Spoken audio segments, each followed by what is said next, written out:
Hello everyone, कैसे हैं आप सब और क्या हाल समाचार हैं आपके। अगर मैं आपसे पूछूं कि पूरी इंडिया का सबसे बिग बिजनेस ग्रुप कौन सा है, और सिर्फ वो बिग बिजनेस ग्रुप नहीं है, सबका पसंदीदा है, सबका प्यारा है और सबका चहेता है, तो कौन सा है?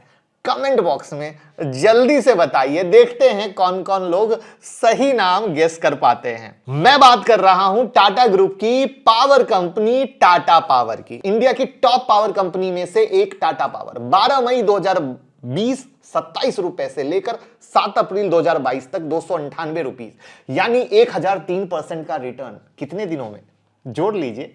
तो इंडिया की नामी ग्रुप की कंपनी है, सेफ इन्वेस्टमेंट हो गया, रिटर्न भी अच्छा दे दिया। बट क्या बस टाटा ग्रुप ने ही अच्छा रिटर्न दिया, टाटा पावर ने ही दिया, या पावर सेक्टर की बाकी कंपनी ने भी रिटर्न दिया? यह जानना जरूरी है, क्योंकि अगर सभी अच्छा परफॉर्म किए हैं तो नॉर्मल हुआ अक्रॉस द सेक्टर, मगर सिर्फ टाटा पावर ने किया है तो अच्छा परफॉर्म हुआ, तब कुछ तो बात होगी जो हमें ध्यान देना है। तो इस सेक्टर के बाकी कंपनी का रिटर्न देखें तो सभी ने एक से बढ़कर एक रिटर्न दिए। अदानी पावर 1271% का रिटर्न, अदानी ग्रीन 1500% का रिटर्न, मतलब टाटा का रिटर्न नॉर्मल है ना।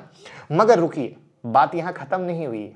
हम सब टाटा ग्रुप की कंपनी पर आंख बंद कर भरोसा करते हैं, लेकिन इन्वेस्टमेंट की बात आती है तो सब कुछ देखना चाहिए, आंख बंद करके भरोसा नहीं करना चाहिए, फंडामेंटल एनालिसिस करनी चाहिए। तो यहां आज हम बात करेंगे टाटा पावर किस तरीके से खुद को फ्यूचर के लिए रेडी कर रही है। क्या टाटा पावर ज्यादा अच्छा रहेगा या Adani power?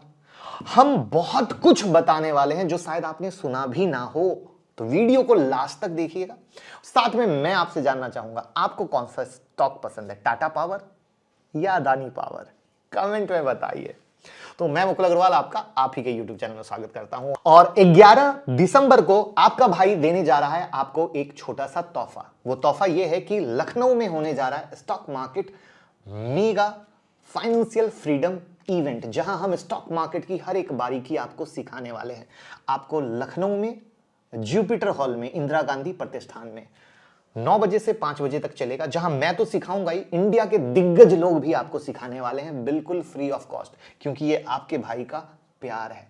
Google form description में है, भर दीजिएगा, और ये लाइफ टाइम अपॉर्चुनिटी हाथ से जाने मत दीजिएगा। चाहे कहीं भी रहें, सारा काम छोड़ के इस दिन लखनऊ में रहना है, ये मौका ना जाए। और हमारी टीम, जब आप गूगल फॉर्म भर देंगे तो हमारी टीम आपको अपडेट भी करेगी, तो परेशान नहीं होना है। तो गूगल फॉर्म डिस्क्रिप्शन में भी है और कमेंट में भी पिन है। तो जिस तरीके से लास्ट हमारी सारी वीडियो आपको पसंद आई है, तो स्टार्ट करते हैं कंपनी के ऑपरेशन से। टाटा ग्रुप का मेन बिजनेस है इलेक्ट्रिसिटी जनरेशन, ट्रांसमिशन और डिस्ट्रीब्यूशन। तो आईएक्स की वीडियो में मैंने बताया था कि कई पावर कंपनी ऐसी है जो खुद बनाती भी है और डिस्ट्रीब्यूट भी करती है। अगर वो वीडियो नहीं देखी हो तो जरूर देख लीजिएगा, बहुत सीखने को मिलने वाला है। तो हम लोग एक एक करके टाटा पावर के बिजनेस को समझेंगे, क्योंकि ये टेक्निकल कंपनी है, टेक्निकल टर्म भी आ सकते हैं। मैं पूरी कोशिश करूंगा आपको आसान से आसान भाषा में समझाऊं, जो आपको बहुत पसंद आ रहा है। तो स्टार्ट करते हैं इलेक्ट्रिसिटी जनरेशन से। तो टाटा पावर दो तरीके से इलेक्ट्रिसिटी जनरेट करती है, रिन्यूएबल एनर्जी जनरेशन और conventional energy generation. Renewable energy generation वैसे नेचुरल रिसोर्सेज से होता है जो नेचर में फ्रीली अवेलेबल है, जो कभी खत्म ही नहीं होंगे, जैसे विंड, सनलाइट, वाटर। तो इन चीजों से जब इलेक्ट्रिसिटी जनरेट की जाती है तो उसे रिन्यूएबल एनर्जी जनरेशन कहते हैं। कन्वेंशनल एनर्जी जनरेशन वैसे रिसोर्सेज से होता है जो नॉन रिन्यूएबल होते हैं, मतलब वैसे नेचुरल सोर्स जो नेचुरली तो बनते हैं, लिमिटेड क्वांटिटी में अवेलेबल हैं नेचर में, जैसे कोल, ऑयल एंड गैस। तो ये सारे सोर्सेज क्या हुए? नॉन रिन्यूएबल सोर्स कहलाते हैं। काफी टेक्निकल हो गया, आसान कर देते हैं। रिन्यूएबल सोर्स मतलब वैसे रिसोर्स जो रिन्यू हो सकते हैं, मतलब कभी खत्म नहीं होंगे। तो सूरज, वाटर, विंड खत्म नहीं होगा। नॉन रिन्यूएबल में बात करें तो वैसे रिसोर्सेज जो रिन्यू नहीं हो सकते हैं, मतलब खत्म हो सकते हैं, जैसे कोल, ऑयल, गैस। सिंपल। तो इन्हीं दोनों तरीकों से टाटा पावर इलेक्ट्रिसिटी जनरेट करती है। अब बात करते हैं कितनी इलेक्ट्रिसिटी जनरेट कर पाती है। तो कंपनी मतलब कैपेसिटी, क्योंकि जितना ज्यादा इलेक्ट्रिसिटी जनरेट होगा उतना ज्यादा सेल होगा, उतना ज्यादा मुनाफा आएगा। Simple concept.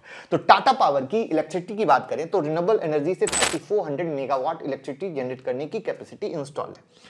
कन्वेंशनल एनर्जी की इंस्टॉल कैपेसिटी देखें तो 10,115 मेगावाट इलेक्ट्रिसिटी जनरेट करने की कैपेसिटी टाटा पावर के पास है।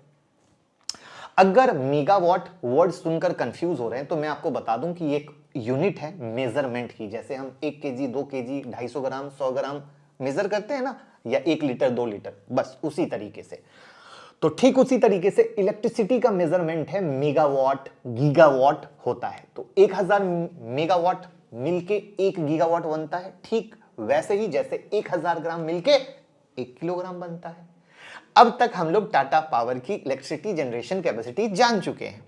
अब समझते हैं इनके ट्रांसमिशन पावर को। ट्रांसमिशन का मतलब बहुत सिंपल है, किसी भी चीज को एक जगह से दूसरी जगह ट्रांसफर करना, यही होता है ट्रांसमिशन। तो जैसा कि मैंने बताया, टाटा पावर इलेक्ट्रिसिटी प्रोड्यूस करती है, प्रोड्यूस करने के बाद इलेक्ट्रिसिटी को ट्रांसफर भी करती है। तो आप भी देखते होंगे लंबी लंबी वायर के साथ टावर लगे होते हैं गांव गांव में, खुले जगहों में। उन्हीं टावर से इलेक्ट्रिसिटी ट्रांसफर हो जाती है और उसके बाद इंड यूजर तक पहुंचती है। अब सवाल आता है किसे ट्रांसफर करती है? तो उन कंपनियों को जो इलेक्ट्रिसिटी इंड यूजर तक पहुंचाती है, जैसे Reliance energy, Unitech power, Kalpataru power, Maharashtra state electricity transmission company, कई सारी। कुछ मेजर कंपनियों के नाम मैंने आपको आइडिया के लिए बता दिए। तो अब देखते हैं टाटा पावर की ट्रांसमिशन कैपेसिटी कितनी है। तो 3552 सीकेएम है। सीकेएम का मतलब सर्किट किलोमीटर होता है। ये एक मेजरमेंट यूनिट है, जैसे अभी हमने गीगावाट मेगावाट देखा था। 3 बेसिक ऑपरेशन में से इलेक्ट्रिसिटी जनरेशन, ट्रांसमिशन तो हम लोग समझ चुके हैं। अब देखते हैं डिस्ट्रीब्यूशन सेगमेंट को। ये फाइनल स्टेप है जब इलेक्ट्रिसिटी इंड यूजर तक डिस्ट्रीब्यूट होती है। इसमें टाटा पावर के पास 12.3 मिलियन की टोटल कंज्यूमर बेस है। ये 3 टाटा पावर के रूप में बिजनेस है। इसके साथ कंपनी ने टारगेट किया है 2025 तक कंपनी की टोटल एनर्जी पोर्टफोलियो में 60% पोर्शन रिन्यूएबल एनर्जी का होगा, जो कि अभी सिर्फ 30% है। इसके अलावा कंपनी के अदर बिजनेस ऑपरेशन को देखें तो इलेक्ट्रॉनिक चार्जिंग इंफ्रास्ट्रक्चर पे भी काम कर रही है। 352 सिटी में 2200 से ज्यादा public EV charging point install कर चुकी है company. Solar rooftop installation business में भी कंपनी काम कर रही है, जिसमें 950 मेगावाट का प्रोजेक्ट कंप्लीट कर चुकी है। इसी के साथ सोलर सेल की मैन्युफैक्चरिंग भी करती है कंपनी, जिसकी कैपेसिटी 1135 मेगावाट है। तो अब तक हम लोग टाटा पावर की बिजनेस सेगमेंट समझ चुके हैं। अब देखते हैं किस किस सेगमेंट में टाटा पावर लीडर है। सोलर रूफटॉप इंस्टॉलेशन में कंपनी नंबर 1 पोजीशन पे है। सोलर वाटर पंप इंस्टॉलेशन में कंपनी नंबर 1 पोजीशन पे है। इलेक्ट्रिक व्हीकल चार्जर इंस्टॉलेशन में भी कंपनी नंबर 1 पोजीशन पे है। इसका मतलब हम लोग ये समझ सकते हैं कि आने वाले टाइम में टाटा पावर की ग्रोथ की वजह क्लीन एनर्जी बिजनेस हो सकती है। Solar rooftop, solar pump, EV charging station, ये सब नंबर 1 है।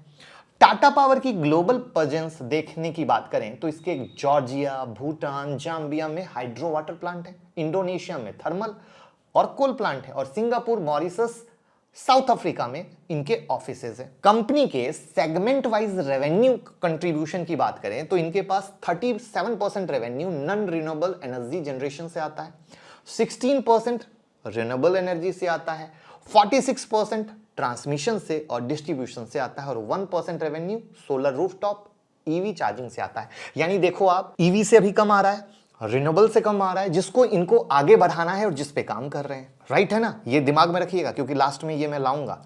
अब हम लोग टाटा पावर का business segment, capacity, leading position, global presence, segment wise revenue सब कुछ समझ चुके हैं। अब टाइम है कंपनी के फाइनेंशियल पे नजर डालने की, और लास्ट में ये समझेंगे कि कंपनी के ग्रोथ प्लान क्या है। तो कंपनी कितनी भी अच्छी दिख रही है, जो दिख रहा है उसके फाइनेंशियल रिपोर्ट में भी दिखना चाहिए। करेक्ट है? तभी तो सच है।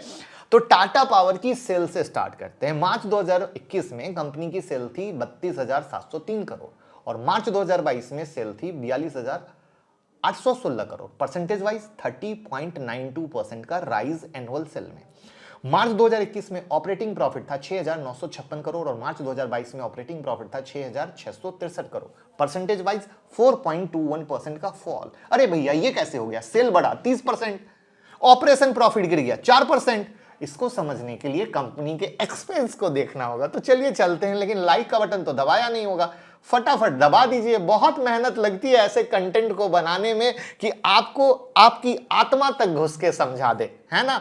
और डीमेट ट्रेडिंग अकाउंट का लिंक डिस्क्रिप्शन में है, ओपन करके भाई को प्यार दीजिए। और बहुत लोग परेशान हैं कि आजकल यूट्यूब पर स्टॉक के लेवल नहीं दिए जा रहे, तो दोस्त अब यूट्यूब की वीडियो को हमने एकदम एजुकेशनल कर दिया है, जो आप लोगों को पसंद आ रहा है। और वहां पर जितने भी स्टॉक के फ्री लेवल हैं वो टेलीग्राम पे दिए जा रहे हैं, लिंक डिस्क्रिप्शन में जुड़ जाइए। तो दोनों जगह फायदे का इंतजाम कर दिया है। बाकी क्रिप्टो रोप्टो की जितनी भी टेलीग्राम है मेरे नाम से, सारे फेक हैं, सारे फर्जी हैं। इसको समझने के लिए हमें कंपनी की एक्सपेंस को देखना होगा। तो चलिए देखते हैं। मार्च 2021 में एक्सपेंस था 25,747 करोड़ और मार्च 2022 में एक्सपेंस बढ़कर हो गया 36,153 करोड़। तो परसेंटेज वाइज 40.41% का राइज एक्सपेंस में, खर्चे में। तभी तो सेल बढ़ा बट ऑपरेटिंग प्रॉफिट गिर गया। तो सेल का ग्रोथ हमेशा एक्सपेंस के ग्रोथ से ज्यादा होना चाहिए, तभी तो कंपनी लंबा टिक पाएगी और कमा पाएगी। तो चलिए देखते हैं ऐसा क्यों हुआ टाटा पावर के साथ। तो कंपनी का मैन्युफैक्चरिंग कॉस्ट लगभग 3% बढ़ा, एम्प्लॉय कॉस्ट 2% बढ़ा, अदर कॉस्ट जो पहले 2% टोटल सेल का था वो अब हो गया 4%। तो इसकी वजह से सेल और ऑपरेटिंग प्रॉफिट में डिफरेंस आया। लेकिन इन एक्सपेंस की ट्रेंड को देखें तो इसी रेंज में होती थी पहले भी, तो मतलब इस वजह से टेंशन लेने की जरूरत नहीं है। तो अब देखते हैं टाटा पावर के नेट प्रॉफिट का एनुअल बेसिस। मार्च 2021 में कंपनी का नेट प्रॉफिट था 1,439 करोड़, मार्च 2022 में नेट प्रॉफिट था 2,156 करोड़। परसेंटेज वाइज देखें तो 49.82% का ग्रोथ। फिर से गड़बड़। सबसे पहले तो सेल बढ़ा मगर ऑपरेटिंग प्रॉफिट गिर गया, उसका वजह भी पता चल गया, मगर इसके बाद नेट प्रॉफिट कैसे बढ़ गया। देख रहे हो ना कंफ्यूजन। इसलिए मैं बार बार बोलता हूं वीडियो को लास्ट तक देखें, तभी तो डिसीजन लेंगे, खुद के बॉस बनेंगे, खुद के मालिक बनेंगे। ऐसे ही एक बिग इन्वेस्टर पैसा लगाता है, ऐसे नहीं लगाता है। तो चलिए नेट प्रॉफिट की कंफ्यूजन को दूर करते हैं। तो दरअसल कंपनी की नेट प्रॉफिट बढ़ने की मेन 2 वजह। पहली वजह तो यह कि कंपनी ने इंटरेस्ट का बर्डन कम किया, मतलब कर्ज अपना कम कर रही है, जिससे क्या हुआ, इंटरेस्ट देने का बर्डन कम हुआ। पहले ज्यादा इंटरेस्ट, अब कम। दूसरी वजह है राइज इन अदर इनकम। तो कंपनी ने मार्च 2021 में अदर इनकम शो किया था 1,739 करोड़ और मार्च 2022 में बढ़कर हो गया 2,853 करोड़। तो परसेंटेज वाइज देखें तो लगभग 64% बढ़ा। तो ये अदर इनकम वैसे इनकम होते हैं जो मेन बिजनेस के अदर सोर्स से आते हैं, जैसे गवर्नमेंट काफी रिन्यूएबल एनर्जी प्रोजेक्ट पे सब्सिडी भी देती है। तो ये सब क्या हुए, अदर इनकम हुए, राइट है। तो अदर इनकम बढ़ने की वजह से कंपनी का ऑपरेटिंग प्रॉफिट गिरने के बाद भी नेट प्रॉफिट बढ़ गया। समझ में आई। अब चलते हैं कंपनी के क्वार्टरली परफॉर्मेंस पे, जहां हम लोग देखेंगे लास्ट 4 क्वार्टर की परफॉर्मेंस और year over year quarterly performance. तो लास्ट 4 क्वार्टर से स्टार्ट करते हैं। दिसंबर 2021 में कंपनी का सेल था 10,913 करोड़ और सितंबर 2022 में सेल था 14,031 करोड़। परसेंटेज वाइज क्या हुआ, लगभग 28.51% का राइज। नेट प्रॉफिट दिसंबर 2021 में था 552 करोड़, सितंबर 2022 में 935 करोड़। तो परसेंटेज वाइज 69% का राइज। अच्छा, year on year quarterly performance देखें तो सितंबर 2021 में सेल था 9,810 करोड़, सितंबर 2022 में 14,031 करोड़। परसेंटेज वाइज 43% का राइज। नेट प्रॉफिट सितंबर 2021 में 506 करोड़, सितंबर 2022 में 935 करोड़। परसेंटेज वाइज 84% का राइज। अच्छी बात। अब बात करते हैं लास्ट क्वार्टर के नेट प्रॉफिट को देख लेते हैं। जून 2022 में नेट प्रॉफिट था 884 करोड़, सितंबर 2022 में net profit 935 crore. Percentage wise 5.76% का राइज। एनुअल क्वार्टर बेसिस पर कंपनी अच्छी दिख रही है। कुछ इंपॉर्टेंट रेशियो की बात करते हैं तो टाटा पावर की ROE 8.42% है, ROC 9.3% है, जो थोड़ी कम है। इस पे कंपनी को ध्यान देने की जरूरत है। डेट टू इक्विटी 2.07 है, अगेन सीरियस पॉइंट है, मतलब कंपनी पर कर्ज काफी है। तो इस पॉइंट को हम लोग 2 नजर से देखेंगे। एक तो इंडिविजुअल कंपनी के नजर से, इंडिविजुअल कंपनी की नजर से देखें तो ये नेगेटिव पॉइंट होगा कि कंपनी पर कम कर्ज होना चाहिए, मगर सिक्के के 2 पहलू होते हैं। इस इंडस्ट्री के सभी कंपनी पर लगभग इतना ही कर्ज है, मतलब सिर्फ टाटा पावर का प्रॉब्लम नहीं है, इस इंडस्ट्री की डिमांड है पैसा पैसा पैसा बिजनेस को बढ़ाने के लिए। तो हमने पास्ट और प्रेजेंट देख लिया, अब फ्यूचर को देखते हैं, जिससे हमें पता चलेगा कि कंपनी किस चीज की तैयारी कर रही है। हो सकता है जो आपको रिटर्न मिलने वाला हो वो बस एक ट्रेलर हो, मूवी अभी बाकी है। तो आप देख चुके हैं कि Tata power solar rooftop, solar pump, EV charging station में लीड कर रही है।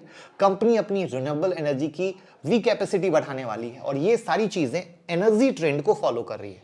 2030 तक कंपनी का टारगेट है एनर्जी जनरेशन की 80% कैपेसिटी क्लीन एनर्जी बनाने में इस्तेमाल करेंगे। मतलब 80% रिन्यूएबल एनर्जी बनाने की तैयारी में है, जो मैंने वीडियो के शुरू में बोला था कि लास्ट में लाऊंगा। तो 2045 तक कंपनी का एम है पूरी तरीके से क्लीन एनर्जी जनरेटर कंपनी बन जाए। मतलब कंपनी की फ्यूचर तैयारी बहुत जबरदस्त दिख रही है। कुछ पॉइंट की बात करूं तो आने वाले 5 साल में कंपनी ने अपनी रिन्यूएबल एनर्जी जनरेशन की अपनी कैपेसिटी को 20 गीगावाट तक बढ़ाने का प्लान रखा है। तो इतना बड़ा प्लान है। डेट टू इक्विटी की बात तो कंपनी का डेट टू इक्विटी 1.5 से कम करने के टारगेट पे भी काम कर रही है। आरओई 12% से ज्यादा रखने की उम्मीद है आने वाले 5 साल में। तो यही 2 पॉइंट था जो निगेटिव व्यू बता रहे थे कंपनी को लेकर। कंपनी दोनों ही पॉइंट को सही करने में लगी है।